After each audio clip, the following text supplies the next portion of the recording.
Welcome to the informative new CUBOT Max 3, and I'll show you how to log out from Gmail account on this device.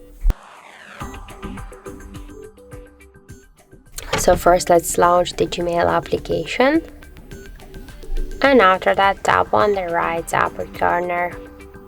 Then you'll see here our logged in account, and if you want to remove this account from in Gmail application, you should log out from Google account on your device. And to do that, you should click here to manage accounts on this device, select this account and tap to remove account. After that, confirm your action by click to remove account again, tap OK, confirm your action by entering the password or draw the pattern if you want. And now in Google account settings, we just have now here any Gmail accounts, as you can see. And now let's go back to the application, let's refresh it, and now we can see that we just successfully logged out also from Gmail application.